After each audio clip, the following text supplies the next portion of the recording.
warahmatullahi wabarakatuh. Perkenalkan, saya Aulia Zulfatunisa dari Prodi Akuntansi 2023 kelas A reguler. Di sini saya akan menjelaskan apa itu perdagangan internasional.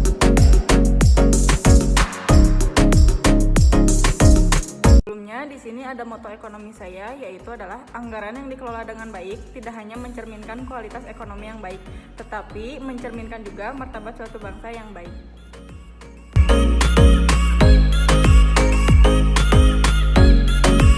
Baik, di sini ada pendahuluan apa itu perdagangan internasional. Perdagangan internasional adalah perdagangan yang dilakukan oleh penduduk suatu negara dengan penduduk negara lain atas dasar kesepakatan bersama. Perdagangan internasional dapat diartikan sebagai suatu hubungan kerjasama ekonomi yang dilakukan oleh negara yang satu dengan negara yang lain, yang berkaitan dengan barang dan jasa sehingga mampu membawa suatu kemakmuran bagi suatu negara. Di sini juga perdagangan internasional adalah suatu interaksi antar negara dalam bentuk jual beli barang maupun jasa atas dasar kesepakatan bersama. Kerjasama internasional di bidang perdagangan bukanlah hal yang baru saja dimulai, namun sudah ada sejak abad pertengahan. Salah satu tujuan perdagangan internasional adalah untuk meningkatkan GDP atau Gross Domestic Product atau total nilai produksi barang dan jasa di dalam suatu negara selama 1 tahun. Dampak yang ditimbulkan dari perdagangan internasional dapat dirasakan dari segi kepentingan sosial, politik, dan ekonomi. Untuk membantu mendorong kemajuan industri, transportasi, globalisasi, dan hadirnya perusahaan multinasional. Dapat disimpulkan dari penjelasan yang telah saya paparkan adalah bahwa pengertian perdagangan internasional adalah kegiatan jual beli yang dilakukan satu negara dengan negara lain, di mana hal ini terjadi sebagai akibat keterbatasan sumber daya yang ada negara tersebut. Perdagangan antar negara memegang peranan penting dalam pemenuhan kebutuhan suatu negara yang tidak dapat diproduksi di negara tersebut, entah itu karena adanya keterbatasan sumber daya alam, sumber daya manusia, modal, ataupun skill.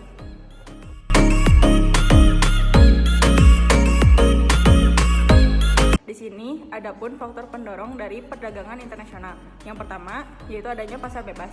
Pasar bebas dibutuhkan untuk meningkatkan kerjasama antar negara yang berpeluang untuk menambah pendapatan negara. Lalu yang kedua, adanya perbedaan kondisi geografis. Setiap negara memiliki keadaan geografis yang berbeda-beda dengan negara lain yang menyebabkan perbedaan tersebut menjadi sumber daya yang dihasilkan untuk adanya perdagangan internasional. Lalu yang ketiga, adanya peningkatan perkembangan teknologi dan informasi. Perkembangan digitalisasi dan peralatan komunikasi memicu setiap negara untuk meningkatkan produksinya untuk dipasarkan dengan negara lain, dengan asumsi bahwa di negara tersebut tidak dapat menyediakan barang atau jasa tersebut. Lalu yang keempat, adanya perbedaan teknologi. Perbedaan teknologi ini menyebabkan suatu negara yang hanya bisa menghasilkan barang mentah harus mengekspor ke negara lain untuk diolah dan diimpor kembali ke negaranya dengan harga yang lebih mahal. Yang kelima, adanya perbedaan harga. Biasanya berkaitan pada harga produksi untuk memproduksi suatu barang di dalam negeri. Bagi setiap konsumen pasti mengharapkan barang yang dibelinya memiliki kualitas bagus dengan harganya yang lebih murah. Sebab dengan adanya perdagangan internasional yang berlangsung menyebabkan para konsumen dalam mencari barang yang berkualitas dengan harga terjangkau tanpa ada batasan ruang dan waktu. Yang keenam, ada perbedaan hasil produksi. Hasil produksi setiap negara pasti berbeda-beda, sama dengan geografis. Adanya perbedaan tersebut menyebabkan satu negara dengan negara lain membutuhkan barang yang dibutuhkan demi berjalannya produksi barang tersebut. Lalu yang terakhir itu ada pendapatan. Pendapatan seseorang pasti mempengaruhi tinggi rendahnya daya konsumsi yang dilakukan terhadap barang atau jasa, termasuk barang atau jasa tersebut dari luar negeri.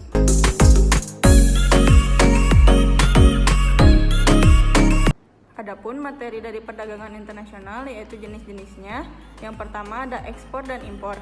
Bentuk perdagangan internasional yang paling sering dilakukan ada 2 cara, yaitu ekspor. Ekspor itu biasa melalui ketentuan yang berlaku, dan ekspor tanpa LC, barang boleh dikirim melalui izin Departemen Perdagangan. Lalu yang kedua itu ada barter. Saat ini, barter atau pertukaran barang dengan barang masih sering dilakukan dalam perdagangan internasional. Jenisnya meliputi direct barter atau switch barter atau counter purchase dan buyback barter. Lalu yang ketiga itu ada konsinyasi. Konsinyasi adalah penjualan dengan pengiriman barang ke luar negeri di mana belum ada pembeli tertentu di luar negeri. Penjualannya dapat dilakukan melalui pasar bebas atau bursa dengan cara lelang. Lalu yang keempat ada package deal. Perdagangan yang dilakukan melalui perjanjian dagang atau trade agreement dengan negara lain. Yang terakhir, itu ada border browsing. Perdagangan yang timbul dari dua negara yang saling berdekatan untuk memudahkan penduduknya saling melakukan transaksi.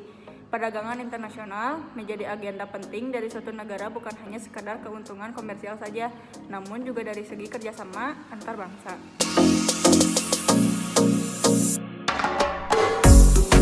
Dampak perdagangan internasional yang pertama itu ada dampak positif. Dampak positif yang pertama yaitu terbentuknya persahabatan antar negara. Terjadinya transaksi kerjasama antar negara membuat komunikasi yang terjalin menjadi lebih sering sehingga terjadi hubungan yang erat antara pihak tersebut.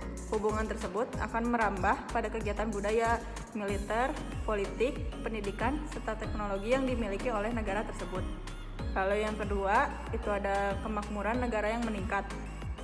Dari segi produsen, mereka dapat meningkatkan penjualan barang atau jasa yang dimiliki dengan menjualnya ke berbagai negara, yang mana proteksi terhadap hambatan, tarif atau non-tarif sedikit sehingga membuat keuntungan yang didapat lebih banyak. Lalu dari segi konsumen, mereka dapat meningkatkan peluang sebab barang atau jasa yang dicari dapat didapatkan dengan mudah tanpa terhalang oleh ruang atau waktu. Lalu dari segi pemerintah akan memiliki devisa yang terus bertambah jika nilai ekspor lebih tinggi dibanding nilai impornya. Lalu yang ketiga itu ada transfer iptek. Adanya perdagangan internasional dapat menyalurkan teknologi yang dihasilkan yang berimbas pada kemajuan iptek dari kegiatan ekspor maupun impor dari negara yang bertransaksi tersebut. Selain adanya dampak positif dari perdagangan internasional, di sini pun ada dampak negatif dari perdagangan internasional. Yang pertama yaitu perkembangan industri dalam negeri menjadi terhambat. Kenapa? Semakin meningkatnya konsumsi barang impor dapat menimbulkan perilaku konsumtif bagi penduduknya, sehingga menyebabkan industri dalam negeri menjadi kesulitan karena konsumennya lebih memilih barang impor. Lalu yang kedua, menjadi ketergantungan terhadap negara maju. Bagi NSB, seperti negara Indonesia, menjadikan persaingan yang tidak seimbang tersebut akan berakhir pada pemenuhan barang impor karena dianggap lebih berkualitas daripada barang dalam negeri. Kurangnya usaha dalam bersaing setiap produsen menyebabkan produsennya hanya mengandalkan subsidi dari pemerintah saja. Adapun dampak negatif yang terakhir yaitu pasokan atau kebutuhan dalam negeri akan terus dikendalikan oleh negara maju. Hal ini akan berdampak kepada UKM-UKM akan berhenti beroperasi karena gulung tikar, sebab UKM hanya memiliki modal sedikit dibanding modal dari perusahaan yang lebih besar.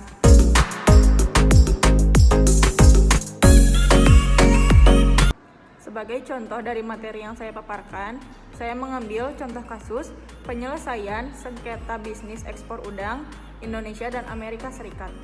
Penelitian ini mencoba menjelaskan alasan terjadinya perselisihan antara Indonesia dan Amerika Serikat.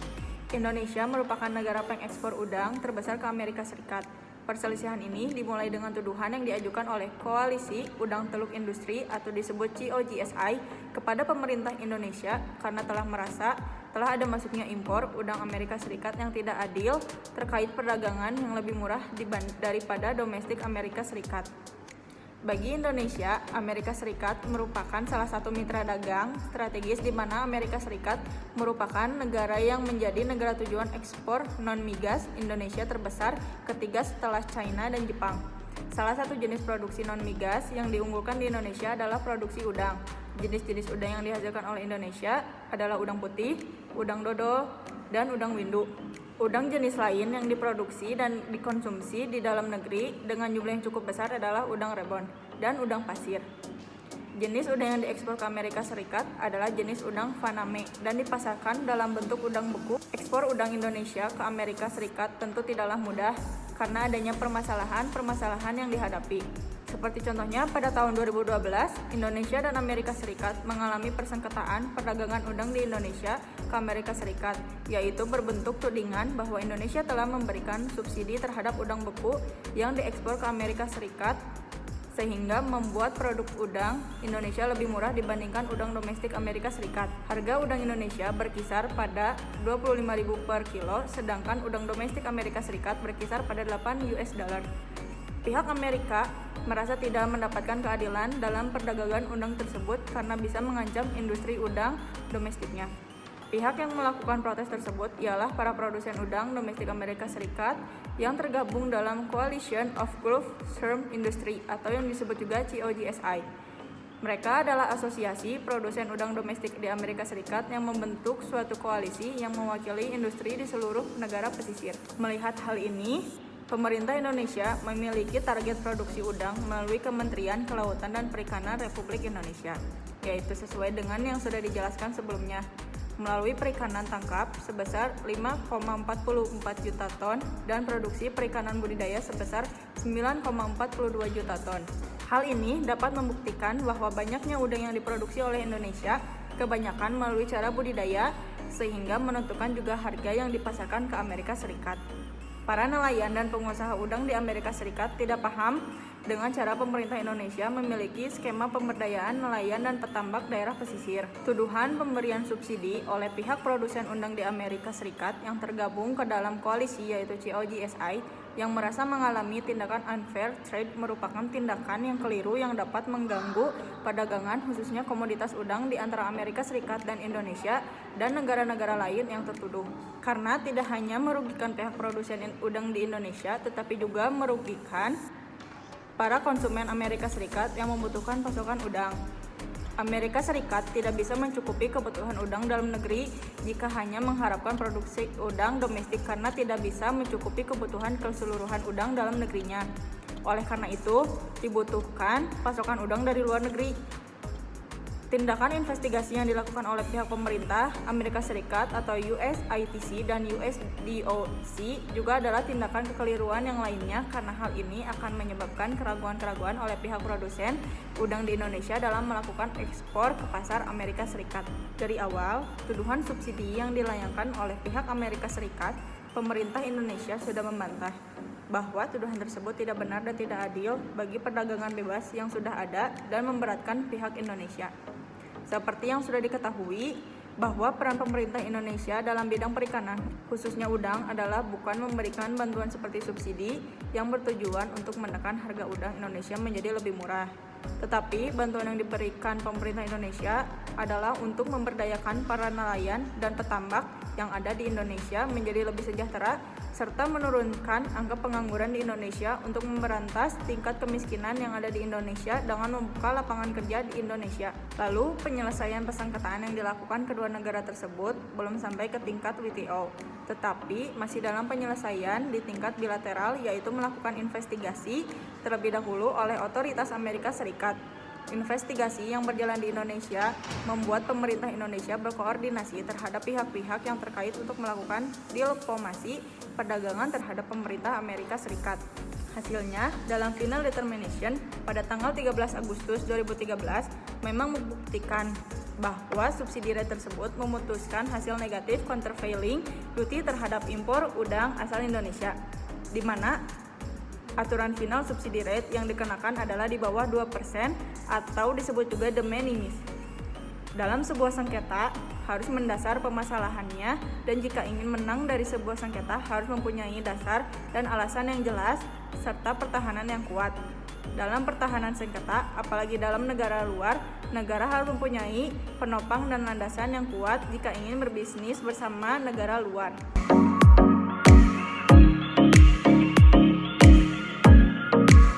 Kesimpulan materi yang saya paparkan tadi adalah, maka perdagangan internasional dapat diartikan sebagai sejumlah transaksi perdagangan atau jual beli di antara pembeli dan penjual, yang dalam hal ini satu negara dengan negara lain yang berbentuk ekspor dan impor pada suatu pasar, demi mencapai keuntungan yang maksimal bagi kedua belah pihak.